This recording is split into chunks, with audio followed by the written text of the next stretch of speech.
Okay, thank you. Hi, everyone. I'm Jonathan. And yeah, I'm going to talk about the work that I've been doing in collaboration with Peter in the last, well, mainly the last year, but I guess this project has been going on for like almost 2 years or a year and a half. And first I want to say that this has been done with some people, so mostly with Vivek Srikumar, who was a postdoc at Stanford and is now assistant professor at Utah. So he's an equal collaborator, and actually I stole a lot of slides. So, and we had one master's student, Paige Shun, that's now at Google, some biology annotators, Abby, Brittany, and Brad, and with Chris. And yeah, and this will be presented in EvenLP. So first I want to describe the task that we're gonna deal with, and the task is the following. You have a paragraph of text, and this paragraph of text describes a biological process. So this is part of a paragraph. It's water is split, providing a source of electrons and protons, giving off O2 as a byproduct. Light absorbed by chlorophyll drives the transfer of the electrons and hydrogen ions from water to an acceptor called NADP+. I know nothing about biology, by the way. So what does the splitting of water lead to? Light absorption or transfer of ions? So what's the answer?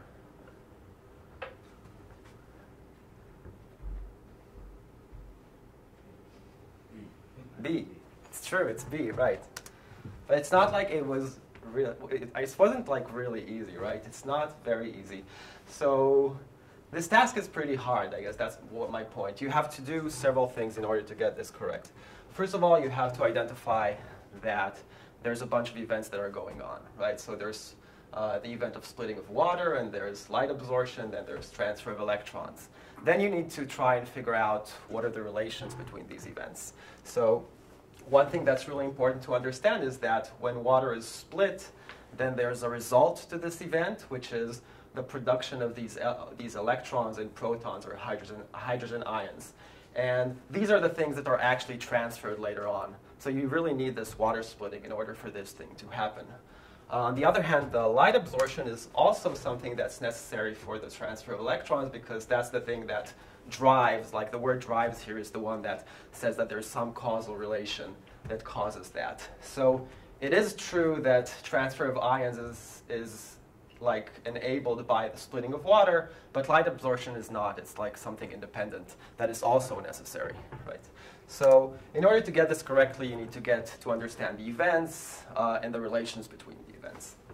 And I want to spend, because we have, I guess it's an hour, so we have time. I want to spend a little time talking about the motivation. And one of the main motivations for this is machine reading, or micro reading and macro reading. So Oren was a founder, leader of this field that's been going on for almost a decade. But in the beginning, most of machine reading was focused on what was termed, I think, by Tom Mitchell as macro reading, where basically what you do is you have web-scale text, and you try to use redundancy to extract a lot of facts. And that turns out to be really, really useful. So there were TextRunner and Ollie and Reverb and Nell, a lot of systems, good systems.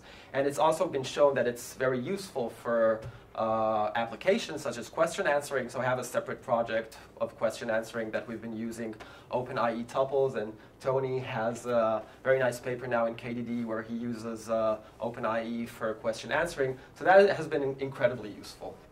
But I guess there's been less work on micro reading, where in micro reading you mean that basically you just have a single piece of text, just a document, and you need to read it and understand it. And by understanding you mean not just like, I don't know, getting what is the subject or the object, but actually being able to do some reasoning about this piece of text. And this is one of the main motivations for this work, to do some deeper reasoning on a single paragraph that is relatively self-contained. So as you saw, that paragraph describes a process, and to answer it, you kind of need to really understand it in a way that humans can. And it seems like this is gaining momentum, like NLP is moving towards working on paragraphs rather than just sentences. So you know, there's an MC test, which was released by Microsoft, by Richardson et al., which is also a very interesting data set, where you have to answer questions on these like small fictitious stories. Maybe slightly related is also work on solving word algebra problems that was presented now at ACL, where you have a whole paragraph and you have to do some reasoning in order to answer the question. So one of our main goals is to do micro-reading, read a text and reason about it. And a second source of motivation or inspiration for this work was a position paper by Hector Levesque that was published like a year ago, where he basically urged the AI community to try and work on things that are hard, in the sense that you cannot really solve them using cheap tricks or doing things that are Google proof. I mean, and it's very, very fuzzy and unclear what is a cheap trick, right? Like, it's, you look at a task, it's not really obvious whether, is it possible to solve it without resorting to cheap tricks or not. But what he was suggesting is, as a possible task, is solving these Winograd questions, suggested by Terry Winograd, where, if you don't know it, so let's say you have questions such as the town councilors refused to give the angry demonstrators a permit because they feared violence. So the people that feared violence in this case is the town councilors. But if you just change a single word, you have the town councilors refused to give the angry demonstrators a permit because they advocated violence. Then the people that advocated violence are the angry demonstrators. So it's a very simple co-reference task, but it requires understanding of what is refusing, and like if you refuse something, then maybe you fear violence, but on the other hand, if you're angry, you might advocate violence. And so like with this very simple multiple choice question, you can actually examine some understanding. So our motivation again was to try and create a task that was not amenable to cheap tricks. I mean, I don't know what cheap tricks are, but at least would not be solved by really easy, I don't know, question answering methods in some sense. You can ask questions anytime, by the way. I see Oren kind of thinking about. Okay, so that's why we chose this domain. We think that in biological processes we can have these natural paragraphs that require reasoning and hopefully do it in a way that is not amenable to cheap tricks. Okay, so we saw the task, and this is a single slide that tries to present the method for solving this task. So, and in general, I guess it's a very, in some sense, a straightforward approach. We release a new data set, so you might consider this as like the baseline for this new data set. And we do it in the following way. So you have your paragraph, which we saw before in the question with the two answers. And the first thing that you do is you do structure prediction. So you take your paragraph, you ignore the question, you ignore the answers, you don't look at them at all, and you just predict some structure that is the process structure. It's supposed to be the meaning of this process. Another way to look at it is creating a small knowledge base. So you take this text and you create some small knowledge base that represents whatever is going on there. And then in the second step, what you do is you look at the paragraph and the question and the answers, and you, yeah. Just to clarify, so it's a graph and the edges are labeled.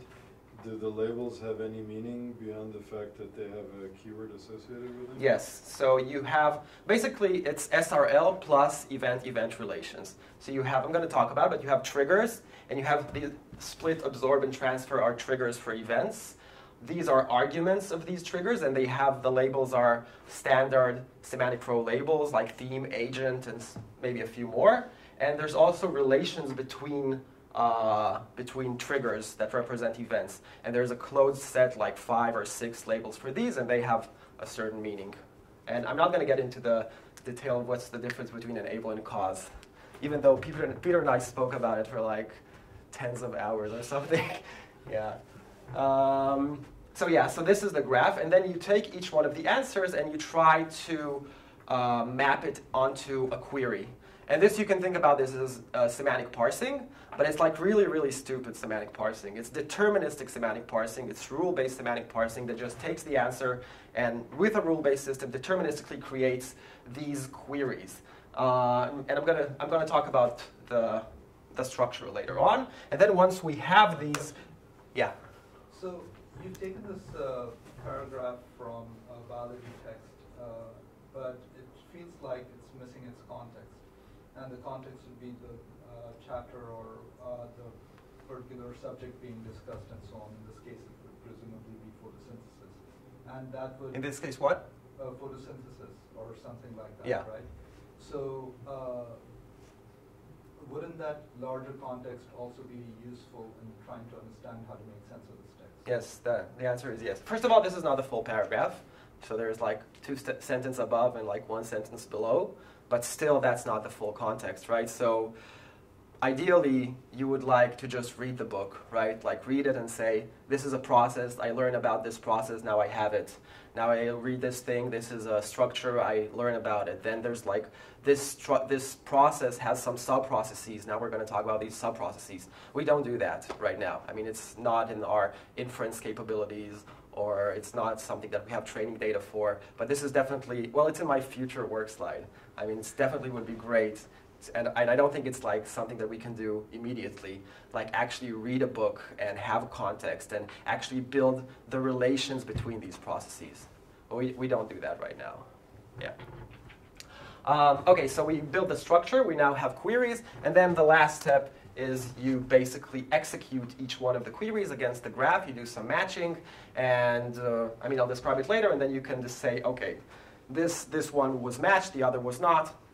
So the answer is B. So that's everything, basically. And now we're just going to get into some more details. But I just want to summarize the contributions before I go to more details. So what we do in this work, I mean, there are three main contributions. First of all, we suggest this new reading comprehension task. And the thing that we try to emphasize is reasoning over the structure of the process that this description represents. And the reason we choose processes, like aside from our collaboration with AI2, I think is that processes are something that's truly fundamental, right? It's something that happens in every domain. Basically, it's a bunch of events that try to, lead to some result. And that's everywhere. It's in economics, it's in manufacturing, it's in cooking, it's pretty much everywhere. And this textbook allows us to try and extract it in a principled way. So the first contribution is basically this reading comprehension task. We released the data set. It's already hosted by the AI2 website.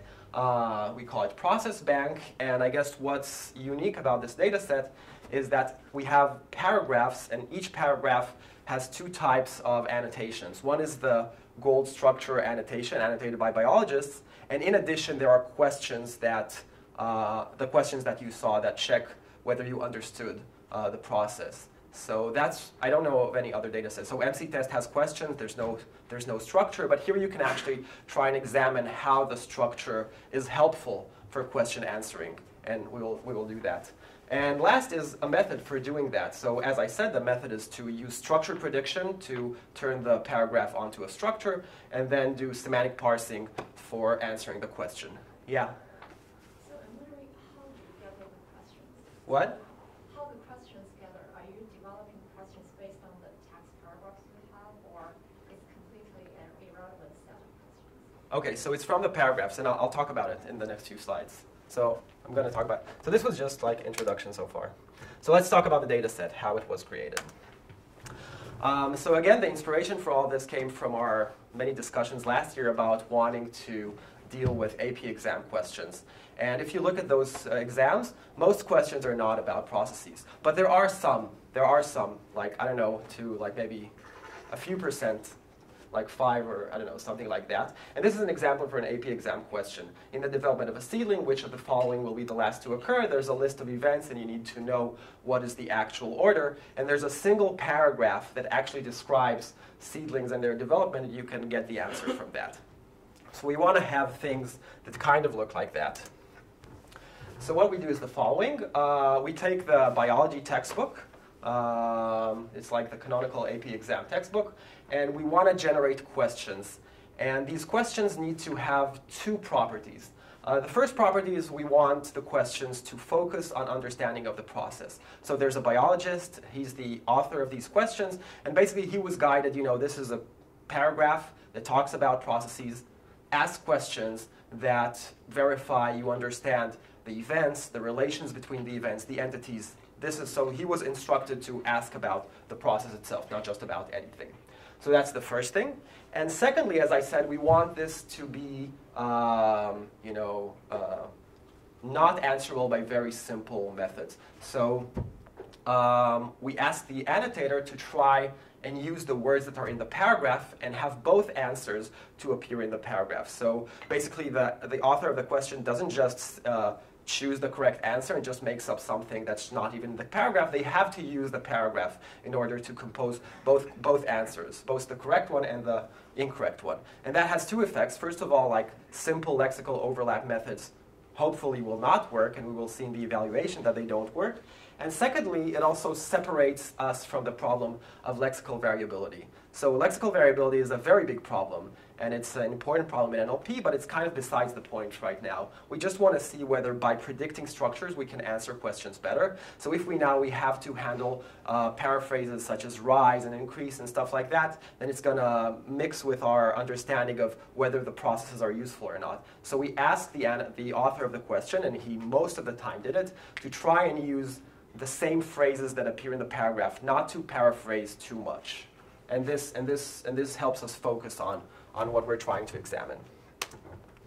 So I guess this is the interface, I guess, to your question. So it's very simple. There's a paragraph, and there's a question. He writes the question. He writes answer 1, writes answer 2, which one is correct, and he can put in some comments. So it's really, really simple. Is there a reason you chose like multiple answer questions versus staying the blank? Yeah, because you just want, you want it, if you just allow people to put whatever they want, you're going to get like a huge distribution of things. You want it to be, multiple choice, like that you can really evaluate it properly, right? The random baseline is 50%, and everything is evaluated very clearly. I guess the similar choice was made by the MC test people. They have like multiple choice, because once you allow people to write free text, it's much harder to evaluate whether something is correct or incorrect. And in this case, it's either correct or incorrect. So it's, more constrained. Okay, so as I said, the author of the questions was guided to ask about the events and the entities and the relations. We gave him like 10 or 15 examples, and he wrote almost 600 questions for 200 paragraphs. We also had a validation interface where another biologist got about 300 questions and answered those, and they got 98% correct. So humans can do it, even if it takes a few seconds, or biologists at least. And also the second annotator suggested comments for better phrasing of the questions, for making them less ambiguous and stuff like that. Okay, and here are a few examples for questions. Our master's student post hoc looked at the questions and did an analysis of what types of questions are there. Very, very coarse-grained classification. So basically, most of the questions are these questions about dependencies between events and entities, as I said. That's about 70%. There's about 10% of the questions that are about the temporal order between events. What happens first? Do two things happen at the same time or not? Stuff like that. And about 20% of the questions are these just statements that are either true or false. So CDK associates with MPF to become cycling, true or false. So that's the nature of the questions. So as I said, in addition to questions, we also annotated the structures. And in general, the structure is SRL topped with event-event relations. So let's just understand that better. So in this process, we have these 3 events: water splitting, light absorption, and transfer of electrons. This will be the running example. And the first thing that needs to be annotated is the triggers. So the triggers are words that indicate that there is an occurrence of some event. In this particular example, it's verbs. I would say pretty often it's also nouns in biology. I don't know, like 20, 30, 35% of the time. I don't have an exact number. Sometimes it's also adjectives, more or less that. In addition, the annotators annotate semantic roles. So spans of text can be arguments. Usually it's noun phrases and stuff like that. And the labels are standard semantic role labels. So there's an agent. I mean, I assume people know about semantic role labeling. You can tell me if not.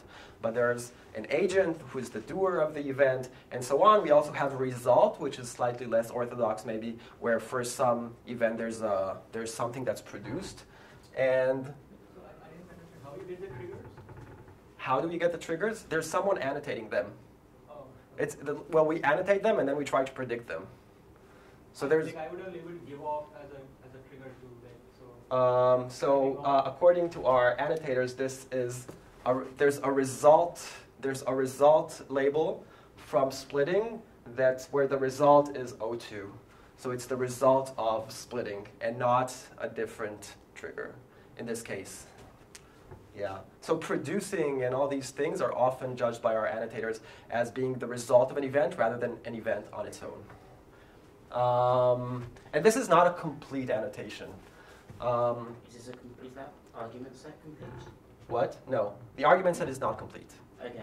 So what is split providing? So this is a result, and this is a result, and this is a source, and this is a target. There's all kinds. I'm more concerned about the types. Is that the only types of arguments you have? No, arguments don't have types. They can be anything, any word. Okay. Yeah, there's no. You meant that list, agent, theme, source. Oh, yeah. It's complete, and there's other. Other is everything else. Sounds like the guidance to the human annotator is relatively light, which leads me to believe that the inter-annotator agreement at this level On the structures. Would be relatively lower. Yeah, I would agree with that. I mean, what I think is that everything we do is we try to measure on question answering. So these things, like, ideally, would be just latent. I don't think there's a single structure that's correct. I think it's super hard to get, like, high agreement. I mean, from some rough agreement experiments that we've done, like, the agreement for triggers it's fine. It's like 80 or something like that. But then given some of the triggers being wrong, also getting high enough agreements on the relations is really hard. So I was intending on like doing an experiment where I give them the correct triggers and then measure agreement on relations. I guess I didn't do that, A, because of time, and B, because I think philosophically I don't think that it's necessarily true that you can even get reasonable agreement on that. But in some sense, I don't care as long as it leads to good questions answering. So that's what, and hopefully this will be, like, this should be latent in principle. There's no just one thing that's correct. And I guess the proof for this being useful is that you will see that it actually improves question answering performance. Yeah, not that people can agree on something.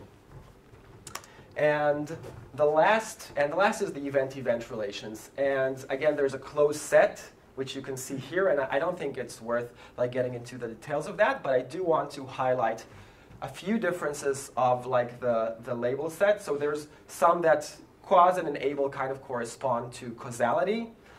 Prevent corresponds to prevention. It's pretty obvious. Super says that one event is a sub-event of the other, and same is event co-reference. And I just want to like highlight quickly the differences from our annotation from last year. If you don't know it, it doesn't matter because I still think like it's interesting distinctions. The first is the difference between temporal and causal relations. So last year we had labels, and some of them indicated temporality. Something happens before something or during something and stuff like that. And this year we basically got rid of all temporal stuff, and we only maintained things that relate to causality. And I guess I don't have any empirical evidence for that, but our intuition was that when you talk about processes, it doesn't really matter if something happens before something else, if it doesn't depend on it. What really matters is that things, what has to happen in order for other things to happen. So maybe sometimes in some paragraphs you will have some word that indicates that two events happen at the same time, but that's not really what is important for understanding the structure of the process. There's no like absolute time that's important. What's important is which events are necessary for other events to take place.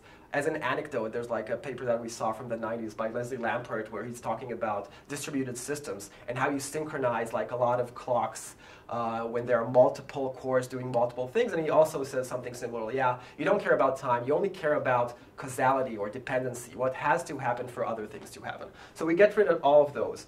And that makes life much simpler because there's this weird overlap between them. Like an event can happen before another event or overlap with it and still cause it. So it's not like there's a one-to-one mapping from these. And for us, I mean, I guess intuitively it makes much more sense to just focus on dependencies and simplify the label set. Yeah, so I guess that's one decision that we've made. And I guess the second one, comparing to last year, is that we added, in a limited way, disjunctions and conjunctions. Once you get rid of all the temporal stuff, then you find that it's easier to see that many events depend on multiple events, and they can depend in either an or an and way, or they can cause multiple things in an or an and. So in this case, for example, the template shifts, and the part is either skipped or used twice. So to do that, we also expand the label set to have or nodes. So you can shift causes either skipped or using twice. So these are the two expansions from last year. And we have 200 paragraphs. Each paragraph is annotated by a biologist. Then another biologist goes over it, verifies it, gives comments, gives it back to the other annotator. They have a small discussion period where they discuss differences and they resolve them, and that's it. And we, as I said, for triggers, we measured our agreement. It was 80. I think for the other stuff, it was bad, like 50 or something like that. And we didn't try too hard to improve it. Okay, so that's the data set. I think that on itself is an interesting data set to look at. And now let's talk about the method for actually solving this. And as I said, the first step is structured prediction, and we use standard methods for doing structured prediction. So how do we get a paragraph of text and we predict this structure?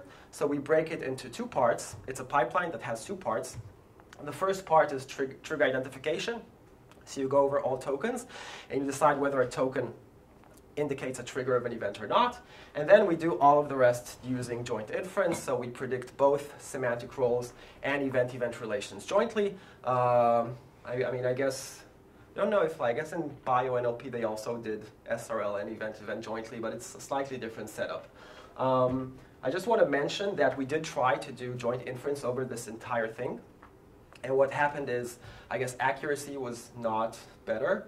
It was not worse, but it was not better. But of course, runtime was a lot slower.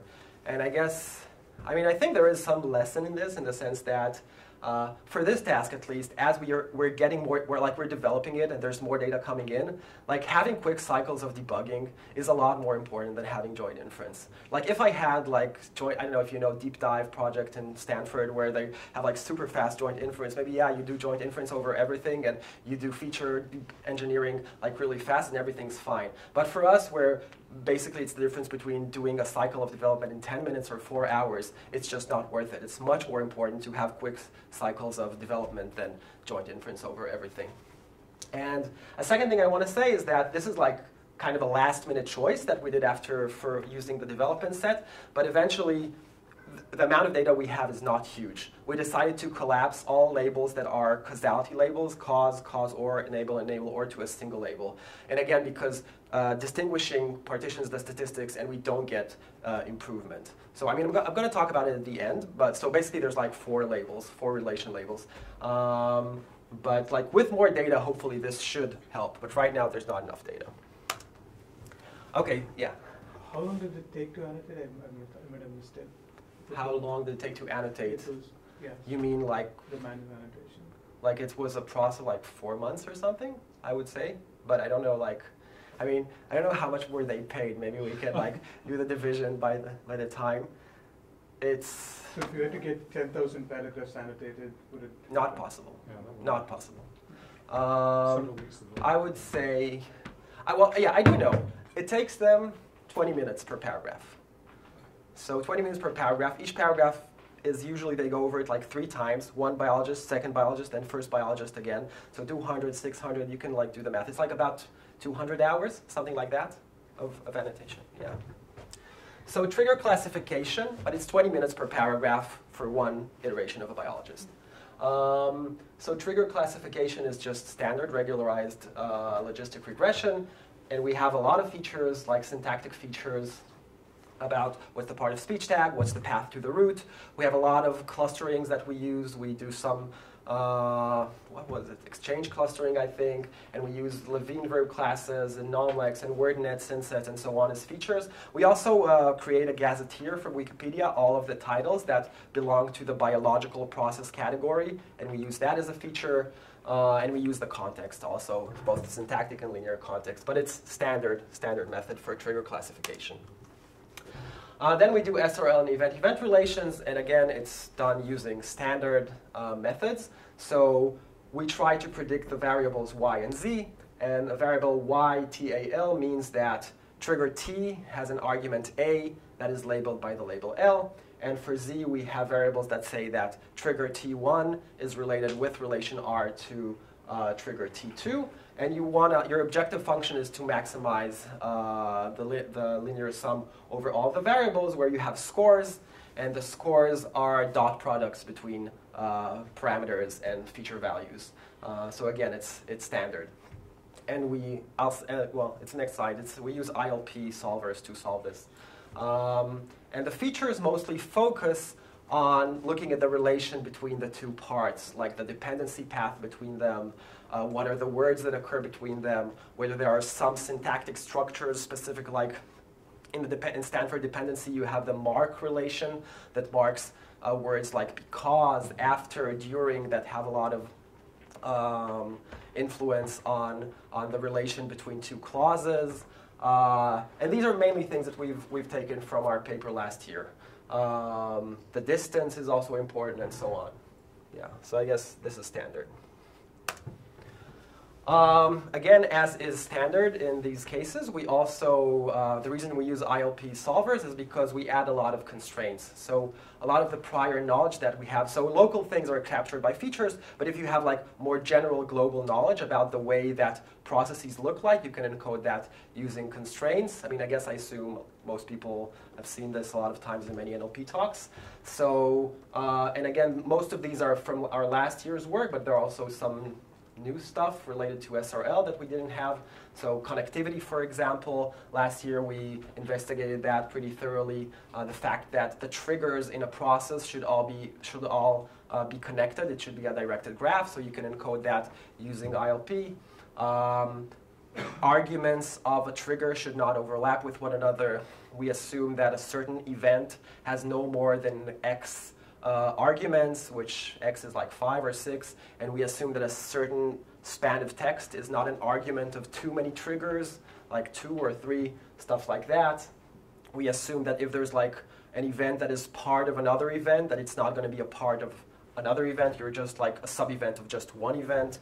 And maybe the last one, which is less clear, I have like a diagram for it. If you have a certain span that is an argument of 2 events, then they should be related to one another. We assume that. So water splits into ions that are transferred to an acceptor. So ions is like the same span of text that is both the result of splitting and the theme of transfer. So we assume that there should be some relation that relates them. A direct relation, or it could be multiple steps? A direct relation. A direct relation. Are some of these soft constraints? All of them are hard constraints. So what do you do, for example, the one you mentioned with the connectivity of the triggers? If there's a problem with the parser, or you won't pick up some connectivity relation that's actually there in the text, and then it'll violate your hard constraint. So the solver will return a connected graph. Right? It will either choose to add an edge that is incorrect or to delete an edge that is correct. So nothing guarantees that by encoding these things that you're necessarily going to improve your performance. The ILP just find a solution that necessarily respects all of these constraints and maximizes the score, and hypothetically you could reduce your score by it. But these things, I mean, we test these on development set, right? And we don't, there's tons of other constraints that we don't add because we didn't want to get into soft constraints. You could do that. Right, but the question I was trying to ask, it seems to me that I'm missing something. It seems like it could easily be the case that due to parsing errors, and these hard constraints, it would lead to the ILP not finding a solution at all. Not finding a solution at all? Why? You can always get a connected graph, just add edges between all triggers, right? That's always an assumption. Why is it parser error? Maybe I'm missing something. Why do you think? Using parsing as a pre-processing step. I see. Oh, yeah. Okay. Parsing is used just for features. Okay. We don't use parsing as constraints.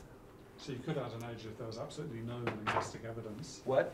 You could Yeah. add an edge even with no linguistic evidence. Well, I don't know just what because no of these linguistic evidence is. A lot of time there are edges, and I would say there is no linguistic evidence. I mean, it's Yeah. pretty implicit sometimes. I mean, a lot of edges are cross-sentence, right? And there's like some entity co-reference with a trace or something that you as a human, for you it's obvious that this pronoun is like there implicitly, but it's just not there in the text. Are the constraints mostly to make inference faster, or do they help with accuracy? No, to improve accuracy. They make it, well, I don't think that, usually constraints make it slower, right?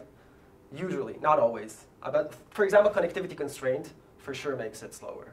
But a lot of other constraints actually kind of clean the search space. That's true. We do have some of those that I did mention here, like just for consistency. I mean, I personally, maybe there is. I don't know a way to predict whether a constraint would make it faster or slower. I mean, usually the more involved constraints, like connectivity, that require a lot of dependencies between edges that are pretty far away from one another, usually those tend to slow it down. Specifically, the one that slows it down most is keeping it connected. That's the one that slows it down most. Without it, it's super fast. Like, it's very fast, like less than a second per process. But with it, it's order of seconds. Yeah. Yeah, and learning, this is standard. Learning is done using the structured average perceptron, and we use Gorabi ILP package that gives us exact solutions for the inference problem. Okay, so that was that. So now we have a structure for the paragraph, and now what we want to do is we want to take the question and the answers and generate these queries. And again, I have to stress, and this is done in a really, really, really simple rule-based way, deterministic. Okay, I hope you will forgive me for that. So what's a query for us? So a query has several parts. It has a source node and a target node. And the source node can either be a trigger node in the graph or an argument node in the graph. And one of them has to be aligned to some span in the question, and the other has to be aligned to some span in the answer, basically. And we assume that the answer can be retrieved by there's some path between them that's going to be characterized by a regular expression over the labels. I guess we saw an example before. I mean, even though this example is not really possible, but here you have like split and absorb, and they need to be connected using a sequence of edges that are labeled, at least one, labeled by either cause or enable. So how do we do that? Yeah. So how do you limit these regular expressions? I mean, how composite? Oh, we have a closed set. There's like 10. There's 10. It's like multi-class classification. It's not compositional. It's not. And I think that would be really good. You're disappointed. I'm sorry. I knew. I'm sorry. Yeah. So we do the following things. There are 3 steps. The first is alignment. So we go over the question and the answers, and we align phrases in the question and answers to the graph. I guess this is possible for 2 main things. One, like I said, you don't have to align to just any span, but actually to nodes. So it limits the possibilities, even though this step is a source of errors. And secondly, like I said, there's not a lot of lexical variability, right? So we assume that the lemmas or some simple derivational inflection will allow you to align this. And it actually works pretty well because the authors of the questions actually try to not paraphrase too much. So this is the alignment. Oops. The second step is to identify the source and the target. You have a bunch of things that are aligned to one another, and you need to decide whether the thing that's in the question should have a path to the target or the other way around, where it should have it from the target to the source. So that's a second decision. And then at the end, you need to decide what is your regular expression. And as I said, there's like 10 of those that you map onto. And I think there's some intuition for that, in that there are certain classes of questions which the representation can support. So 10 classes of questions, and you're identifying what class of question the one you're looking at falls into. I mean, I don't want to get into a whole discussion about compositionality, but I think it's generally true that when you do semantic parsing, I mean, there are 2 things that you need to handle. One is like, Tom is making a lot of faces, I don't know.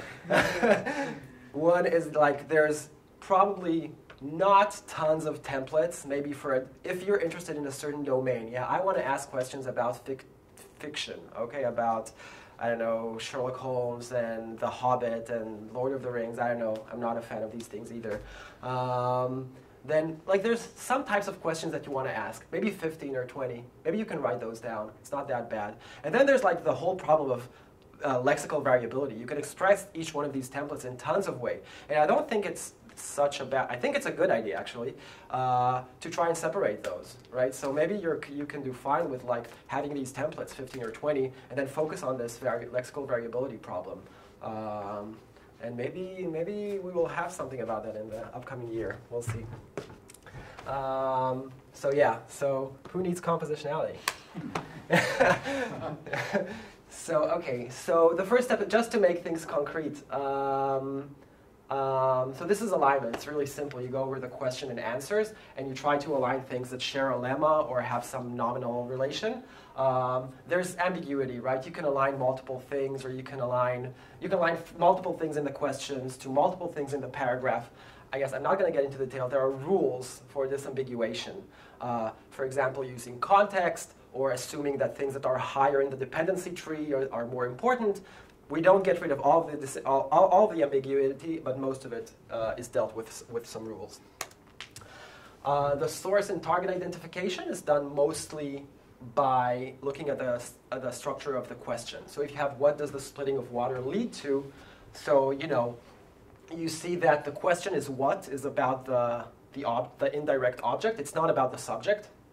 You see that this sentence is an active voice. And again, we have just like a bunch of keywords that indicate like what type of question is it. So in this case, it's a causality question because there's causes related to lead to. And so we know that the answer, whatever is in the answer is the target, and whatever is in the question is the source, right? So we're looking for things that are caused by splitting of water, not things that cause splitting of water. Yeah. And then I guess the last step is just choosing the regular expression. And again, this is done in a very simple way. You know that you're starting from a trigger, an event, and you're going to end in a trigger, which is an event. You had that keyword lead to that told you that you're interested in causality. So you have just a regular expression for that, for connecting events through causality edges. And that's what you do. And so you choose that regular expression. So this is, I mean, again, this is like the simplest thing you can think of. We would want, and I encourage people to do this, and I think it's possible to improve results using a better QA system. This is a very simple QA system. Okay, cool. So we have now a regular, like this query for each one of the answers, and now we just need to match it and answer. And I guess there is one thing that's interesting about that, which is the following. So we have the process structure, the graph, and we have two queries. And the first thing we do is the obvious thing. We just try to match the query against the graph. If it matches, it's correct. If it's not, then it's not.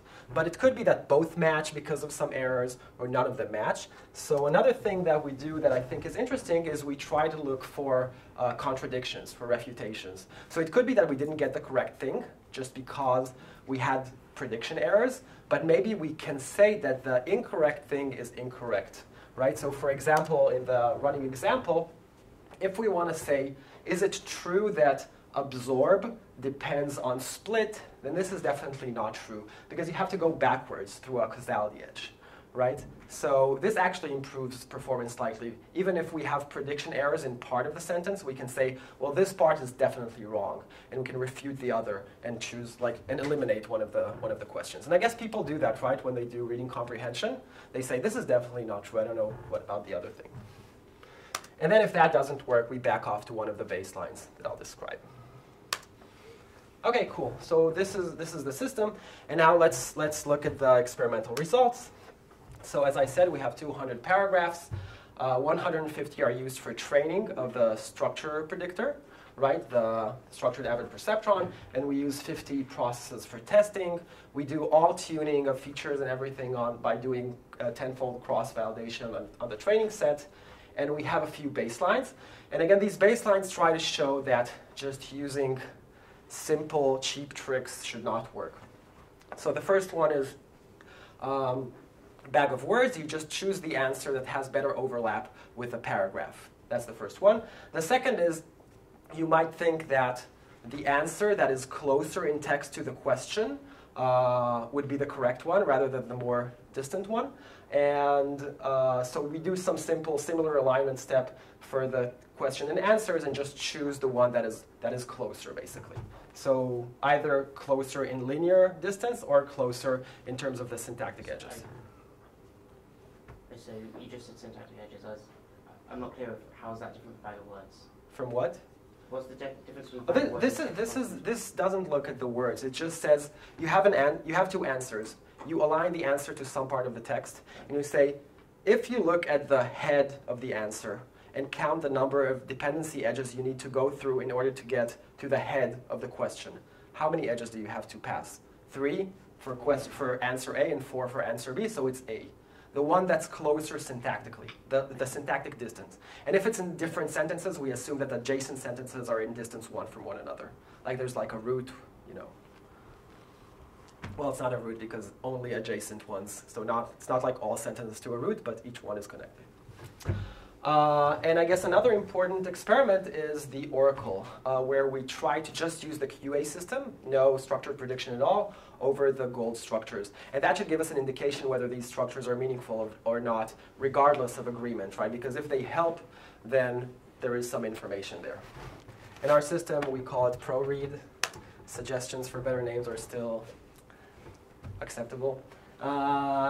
So these are the accuracies. So we made sure the random baseline is 50, basically. It's multiple choice 2 answers, and we shuffled them, so it's 50. Bag of words is slightly less than chance. So I guess the author did a good work on that. Like overlap is not helpful at all. If you look at linear proximity of which answer is closer to the question in the paragraph, you get slightly better, 54. And if you use syntactic dependency, then you get 60. So overall conclusion is that it's not super easy with really simple baseline that just look at words and distance to just solve this. You need something more. This is the result for the oracle. So if you actually use the gold structures, then you could get almost 77% correct. I think it's slightly higher now, closer to 80%. So there's definitely like a big gap here. And our system, I guess also it's 64.6. I guess it's around 66 right now. So unfortunately, the structure prediction is not good enough so we can get this entire thing, but there is substantial improvement by using the structures. So the conclusion is that actually using these structures should help you answer these questions. Okay. So the structure prediction performance is horrible, basically. So for trigger identification, we get about 75% F1. For identifying the spans of the argument, you get 50%. For actually getting the label correct, it's like less than 40%. And for getting the relation correct, it's, I don't even want to say it. It's like too embarrassing. But when you look at it, I guess the point is that when you look at the structures, they're not as awful as the numbers suggest. I'm going to give like 2 examples, and I actually believe in this, right? It's not just like hand waving. So many times, like maybe the annotator said that long is a trigger, and we chose have, right? So you're going to get a false positive, a false negative, and all relations that are related to this thing, all of them are going to be wrong, basically. But when you answer the questions, you just don't care, basically. Another example is maybe you missed a trigger B. Maybe this is the correct thing. Maybe you predicted this thing. And again, well, if the question is not about B, you're going to be fine, right? As long as you're asking about things that are A, C, or depend on those, you're going to be fine. Just missing one trigger can, and you get everything wrong in this case. So the reason for relations being really bad, I guess, is triggers that you miss. And yeah, and also I have to admit, like the structure prediction, it's not amazing right now. And most of the errors are due to the structure prediction. So on the questions where you didn't fall back to the baseline, how many of those did you get correct? How many of the what? When you couldn't match either of the questions to the process you predicted, your structure, you said you fell back to one of the baseline models? Dependency baseline. Yeah. How of the times when you did not fall back, so you actually got what looked to you like a good match, were you getting those mostly correct, or? Yeah, I mean, back off is pretty rare. I mean, you can look at these numbers, 65 versus 60, as roughly true. I mean, backoff doesn't happen, like the third step almost doesn't happen. It's pretty, like it's 10% of the cases. So it is significant. I don't have an exact number, but it's not like all of it is because of that. Yeah. So some error analysis. How am I doing on time? I have till 11, right? Cool. So most of the problems are with bad structures, right? So more than half of the problems that we get when you look at the predicted structure are due to the bad predicted structures. So that's most of the errors. I mean, there's no escaping that. And I guess I'll talk about that regarding future work. The other sources of error are interesting and are also common to what happens when you look at errors when you use the gold structure. So I guess one category that's interesting is annotation mismatch. So as I said, the question was authored by this person that had nothing to do with the people that wrote the structures. Different people, never met, never talked to one another. Sometimes he asks questions about stuff that's just not annotated. I mean, they sometimes choose what to annotate and what not, and sometimes he asks about things that are just not annotated. So I would say about 6 absolute point, which is about 25%, is just unrecoverable due to them thinking differently about what is in the process and what is not. 35% in the gold structures are due to alignment problems. So I said we had a rule-based system for doing alignment, and it's not good enough right now. Definitely something that we can improve. And the last part is entity coreference. So sometimes to get things, you need to resolve entities, regular entity coreference. We did not do entity coreference at all, and it actually does cause problems. So is that right? Is all of, so I sort of saw this big old gap of 25% that you can't get in all gold structures. Well, it's percentage from the things that I you... get that. But I just thought, so surely you have lexical mismatch. Have you wrapped all of that into entity coreference here? I mean, you asked people to use the same words that came from the paragraph, right? Yeah. But surely they didn't always. So that's 10% of the errors. Okay. That, But from my entity coreference? What? No, there's a different category, which is lexical variability, and that's another 10%. These are the top 3. I didn't add them up yet. Yeah, it adds to 80. There's like 2 more that I neglected. I mean, it's in the paper, which will be online. Okay, so I do want to spend like 7 minutes.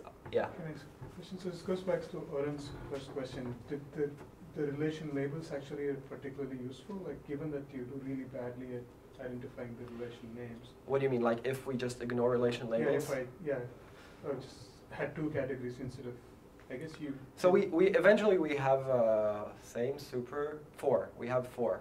Okay. And I don't know the answer to that. I guess that's interesting. I mean, maybe we can collapse it to just label, no label, see what happens. I didn't try that. I don't know the answer. Probably it's, like prevent is pretty rare, right? It's a rare edge. So you can say that practically there's like 3.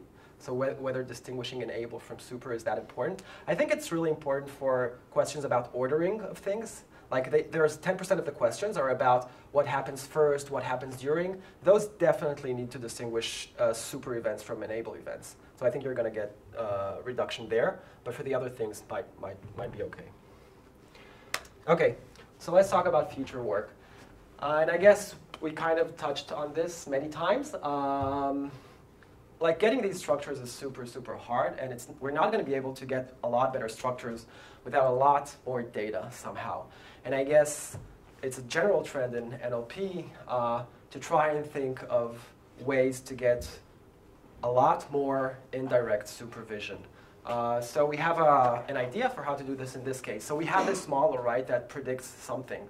What we suggest to do to get a lot more data is the following. You run it on a lot of processes and you get some structures. Some of them are correct, some of them are not.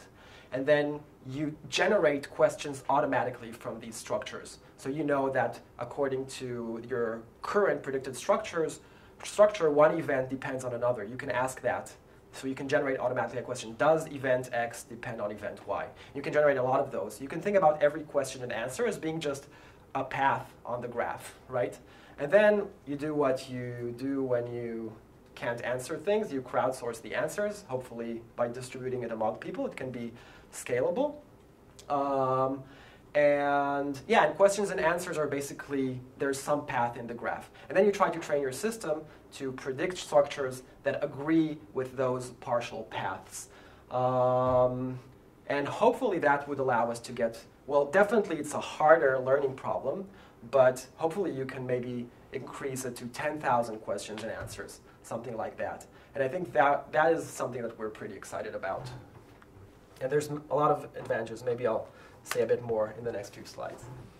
Another thing, maybe less fundamental, that we're interested in is actually using the questions and answers while you're answering the questions. So basically, you know, when people do reading comprehension tests, it's not like they read the text, they have a mental model, forget about the text, just read the questions and answer them, right? They read the questions and answers, go back to the text, revise their assumption, the hypotheses about what the text is doing, and so on. So it really makes sense to do another step of inference, or to do it jointly, or whatever, like given a paragraph and a bunch of questions about that paragraph, do inference over what are the triggers and arguments and relations, right? So you can actually use the fact that someone is asking you something to improve your structure. And that's something that seems to be done by people, and it definitely has potential. It could resolve some of the alignments. So that is a relatively, like, doing something simple like that should be easy, and we're interested in that.